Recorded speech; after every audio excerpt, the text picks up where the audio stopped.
Oi, eu sou o professor Antônio César e essa é a 7ª videoaula do curso de Física 1. Com o que vimos até o momento, somos capazes agora de descrever o movimento de objetos em situações mais simples. Situações tais em que o formalismo do movimento retilíneo uniforme e o formalismo do movimento retilíneo uniformemente variado, eles são suficientes para caracterizar a trajetória dos objetos. É por esse motivo que nessa aula nós vamos discutir o movimento de projéteis. O que eu chamo de projétil é qualquer objeto que pode ser arremessado.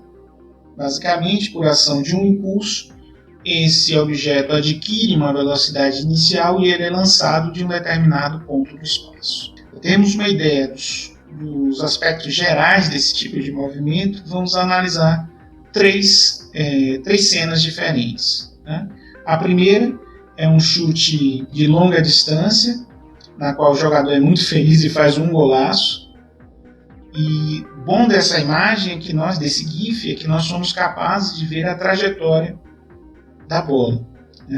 Percebam que essa trajetória ela se caracteriza por percorrer uma distância horizontal e atingir uma elevação em relação ao solo. Existe uma altura máxima que ocorre mais ou menos na metade da trajetória, e essas são características desse movimento.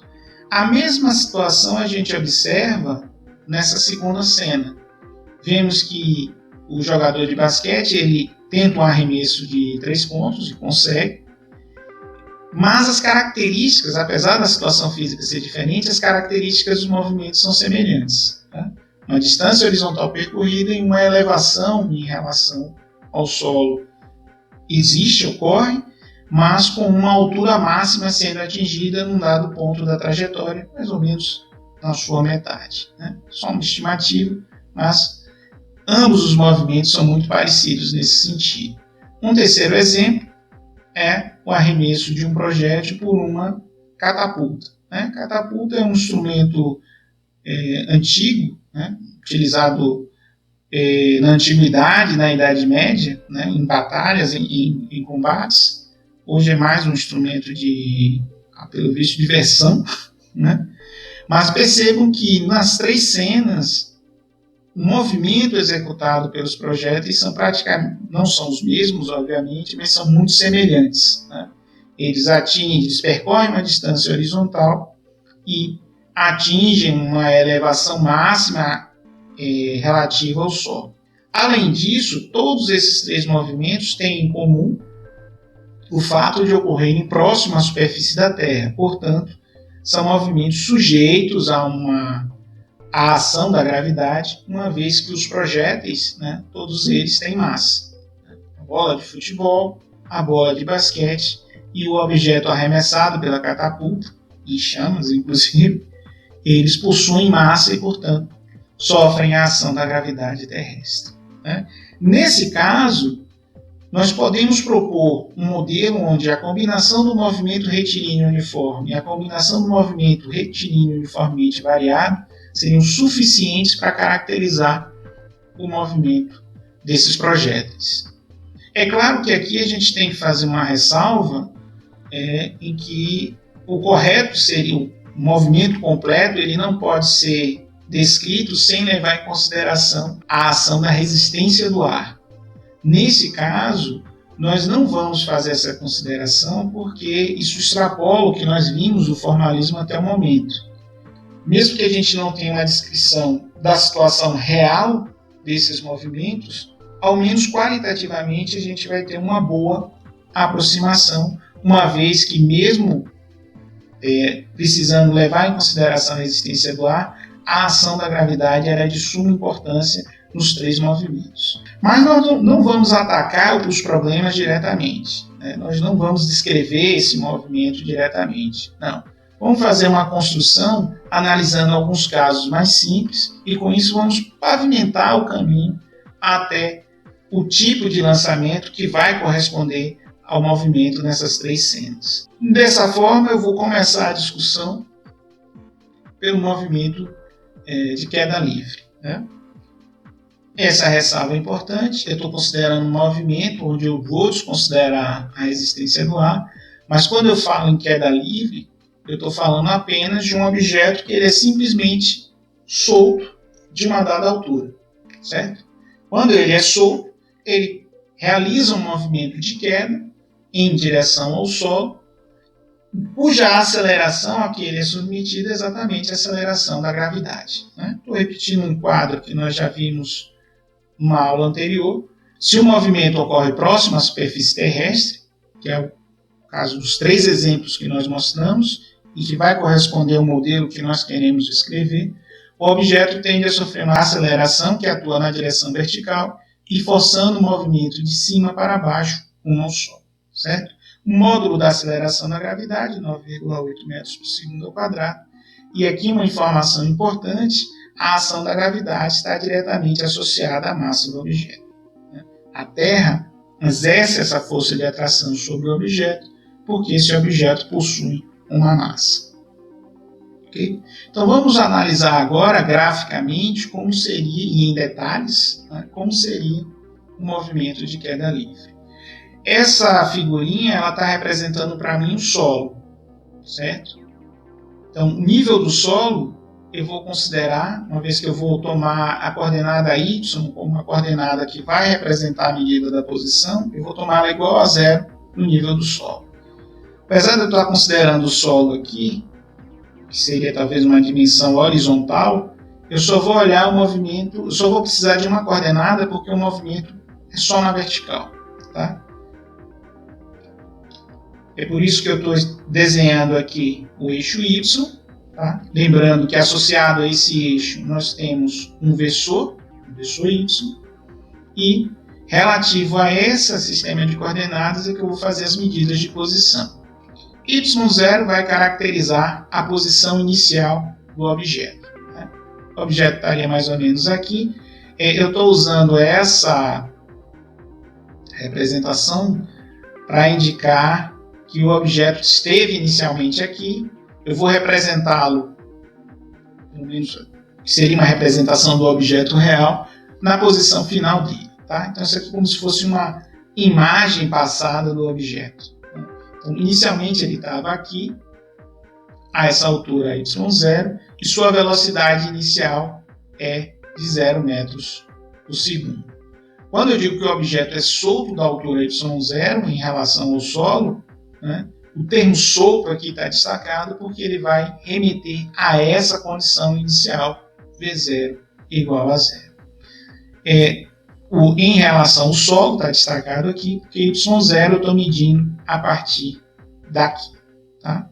Então, esse é o meu ponto de observação, onde está o observador. Beleza. Vamos considerar a medida do vetor posição em termos da coordenada y. Nós vamos construir um vetor y para t igual a 0. Né? Esse é o instante inicial, que vai ser igual, obviamente, a y0 vezes y metros. Eu vou colocar o vetor posição porque, como eu vou mostrar o movimento em duas situações, uma numa posição intermediária, a outra quando o objeto chegar na posição final, eu quero mostrar o deslocamento sofrido pelo objeto, menos graficamente, à medida que ele vai se aproximando do solo. Essa linha azul representa a trajetória, o movimento de queda, e aqui seria uma posição intermediária entre a altura inicial e o solo, certo? Nessa posição, o que nós temos? Uma altura y de t, que eu posso representar por um vetor posição y de t, né, igual a y de t vezes versor y em metros aqui, porque é a minha unidade de medida. Vai até ter representado aqui, mas paciência. E vejam que há uma redução do vetor posição, o que é óbvio, uma vez que o objeto está em movimento de queda. Tá? Então ele está reduzindo a sua altura em relação ao solo à medida que o tempo passa.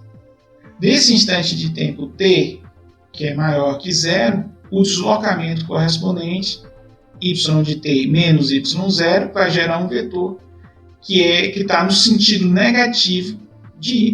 Né? Essa quantidade, olhando aqui, essa quantidade, o módulo desse vetor vai ser menor que o módulo desse. Portanto, essa diferença vai dar um vetor negativo. Mas isso é razoável para a gente, por quê? Porque o vetor de deslocamento aparece aqui paralelo à aceleração da gravidade. Então, isso significa que o movimento do objeto aqui vai ser acelerado, ou seja, ele vai ter uma velocidade não nula, e essa velocidade tende a aumentar linearmente com o tempo, devido a uma aceleração em módulo igual a g. Certo? Então, essa é a minha velocidade v de t, ela está crescendo, e ela vai crescer cada vez mais à medida que o objeto se aproximar do Sol. Certo? E essa é a última posição. Lembra que eu falei que ia representar o objeto real, entre aspas, obviamente, nessa posição final? Então, aqui vejam que eu associei um vetor velocidade, que é a maior velocidade que o objeto vai atingir, mas aqui eu estou considerando um instante de tempo que é na iminência da colisão, certo? Imediatamente antes de colidir com o solo, essa vai ser a velocidade do objeto no movimento de queda livre. Tá? Então, eu coloquei toda a informação que eu consegui discutir nas aulas anteriores aqui. Tá? Uma representação do sistema de coordenadas, a representação vetorial do vetor posição e do vetor deslocamento e a velocidade adquirida pelo objeto à medida que se move. Então está todo mundo aqui devidamente orientado. Vejam que com essa escolha de sistema de coordenadas, a orientação de G da aceleração da gravidade é no sentido menos y, e, consequentemente, a velocidade vai ter o mesmo sentido. Novamente, a aceleração tem o mesmo sentido do deslocamento, portanto, esse é um movimento acelerado. Com base nessas informações, nós podemos agora tentar caracterizar as expressões de v de t e y de t. Certo? O movimento é retilíneo, uniformemente acelerado na direção vertical, no sentido de cima para baixo, a gente já sabe disso.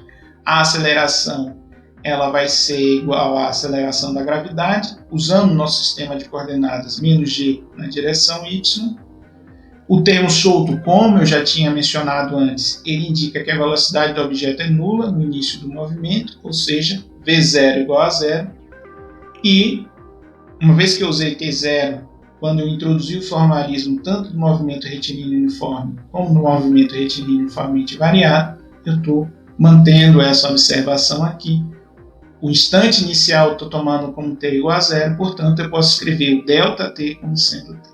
Lembrando das equações que nós discutimos nos vídeos anteriores, nós podemos escrever a velocidade dessa forma aqui. Eu estou omitindo o versor, seria o versor y, porque como se trata de um movimento unidimensional, o sinal ele já vai me dar a indicação de qual é o sentido em relação ao sistema de coordenadas. Né? Aqui claramente está no sentido negativo de y. Então essa é a velocidade em metros por segundo. V igual a menos gt.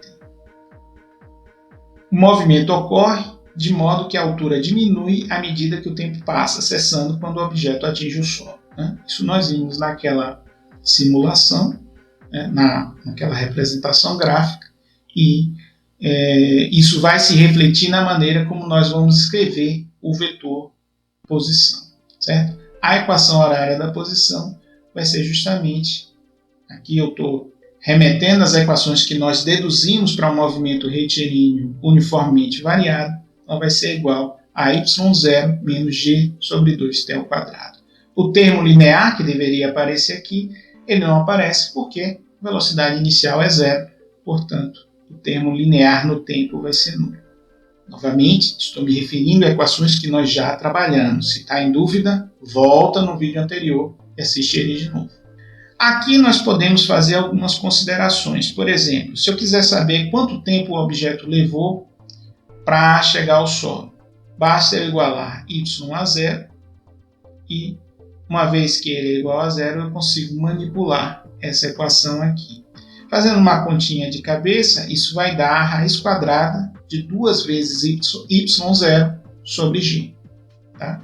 seria mais ou menos, né? Então teria um tempo positivo e um negativo, mas como nós começamos a contagem do tempo a partir de zero, então vai ser justamente a raiz positiva. Essa conta vocês podem, obviamente, fazer. E se eu quiser calcular a velocidade máxima atingida pelo objeto, vai ser exatamente a velocidade correspondente ao instante em que ele atinge o solo, né? Novamente, na iminência da colisão com o solo. Tá? Então, se eu pegar um instante de tempo correspondente ao tempo total do movimento e substituir na equação da velocidade, eu acho que seria a velocidade máxima atingida pelo objeto. Aqui cabe uma outra observação, que eu considerei novamente um movimento de queda livre. Eu simplesmente soltei o objeto e só estou considerando a ação da gravidade nesse movimento. Eu poderia impor uma velocidade inicial, ou seja, arremessar o objeto para baixo, e isso implicaria em um termo adicional aqui. Consequentemente, eu teria também um termo, eu teria um aumento da velocidade final, né, que seria a adição dessa velocidade V0, lembrando que ela está no mesmo sentido da aceleração. Tá? Não joguei o objeto para cima, eu arremessei ele para baixo. Mas aí são considerações que vocês podem fazer depois, manipulando as equações ou modificando as condições iniciais. Certo. Vamos agora falar de um movimento ainda unidimensional, mas um pouco mais sofisticado, que é o lançamento vertical. Nesse caso, o que é que eu estou considerando? O objeto está no solo e ele adquire uma velocidade inicial e é lançado verticalmente para cima. Tá? Vamos fazer essa representação gráfica, lembrando que esse movimento eu posso analisar em duas etapas. Se eu jogo o objeto para cima, ele vai adquirir um movimento ascendente, então ele vai subir até atingir uma altura máxima e depois ele começa um movimento de queda, certo? Então vamos analisar essa primeira etapa, esse movimento ascendente do objeto. Novamente eu estou tomando, aqui eu estou representando o solo, tomando a coordenada y igual a 0 no nível do solo, e eu vou usar a coordenada y para descrever todo o movimento, uma vez que, como eu falei antes, se trata de um movimento unidimensional. A condição inicial muda tanto para a posição como para a velocidade. Né? Antes eu tinha no caso anterior, né, de queda livre, eu tinha uma altura inicial não nula, y0, e uma velocidade inicial nula. Aqui a posição inicial é 0, né, y igual a 0, mas o objeto ele é lançado do solo com uma velocidade inicial não nula. Então, essa seria a representação das condições iniciais para esse movimento. Tá? Novamente, a aceleração da gravidade, a gente não desliga ela vai atuar no movimento do objeto. Então, ele vai começar a descrever uma trajetória retilínea e começar um movimento de subida. Para um instante t maior que 0, porém menor que ts, onde ts seria o tempo correspondente à altura máxima, instante de tempo correspondente à altura máxima, esse objeto vai ocupar uma posição y de t, e se eu for representar o vetor posição, ele vai ter exatamente essa cara aqui. Tá? Y de t igual a y de t, y versor. Se eu fosse determinar o vetor deslocamento, quem ele seria? O próprio y de t. Isso porque a posição inicial é 0, então esse cara aqui acaba se confundindo com o vetor deslocamento nesse movimento de subida. A velocidade, ela continua sendo não nula, mas percebam que fiz essa representação de forma proposital e ela vai diminuindo de valor. Isso porque o deslocamento ocorre no sentido positivo de y, mas a ação da aceleração é no sentido negativo, ou seja, esse é um movimento que vai ser desacelerado. Então, à medida que o objeto sobe, ele vai perdendo velocidade, e essa velocidade ela vai atingir o valor 0 quando o objeto atingir a altura máxima, certo? Então essa é a condição para a altura máxima. A velocidade do objeto ela vai se anular, certo? Então vejam que há um movimento ascendente, porém uma redução gradativa da velocidade em decorrência da ação da gravidade, até que o objeto ele atinge uma velocidade zero, alcançando assim a sua altura máxima do movimento. Tá? É claro que quanto maior for a velocidade inicial, maior deve ser a altura máxima, certo? Então essa é uma condição que a gente tem que observar na hora de caracterizar esse movimento.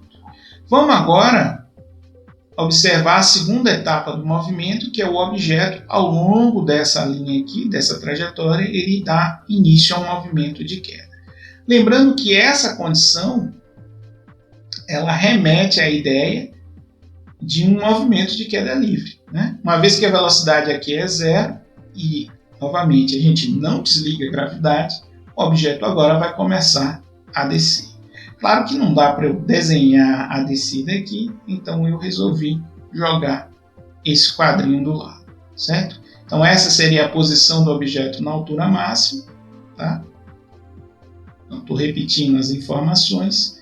A velocidade dele agora é zero e ele agora começa um movimento de queda livre que nós já analisamos, tá? Então, num instante de tempo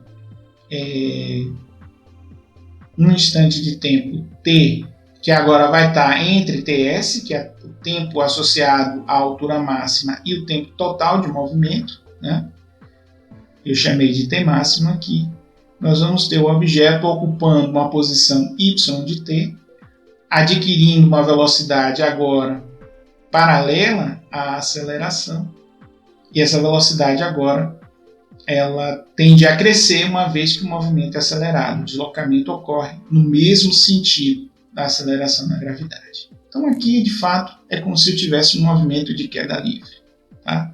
Y de t, o vetor posição seria dado dessa forma aqui. Eu não quis trazer a informação do vetor deslocamento, mas ele claramente seria um vetor, né, da posição de origem estaria relacionada a y máximo e a extremidade a y de t paralelo a x. Isso a gente já viu no quadro anterior.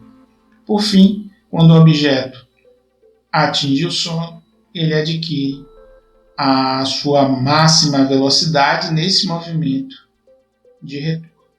Tá?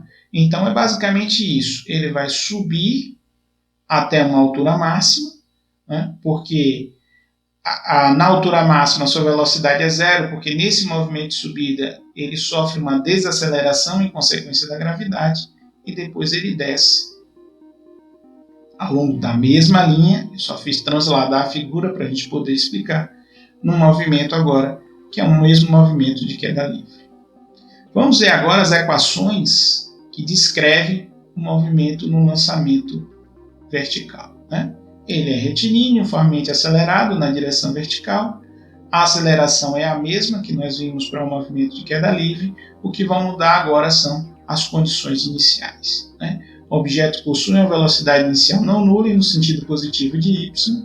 Além disso, essa observação aqui, novamente, remete às equações que eu tinha introduzido nos vídeos anteriores, quando eu discuti movimento retilíneo uniformemente variado. O instante inicial é zero, ΔT vai corresponder apenas a t, daí a equação vai ter essa cara.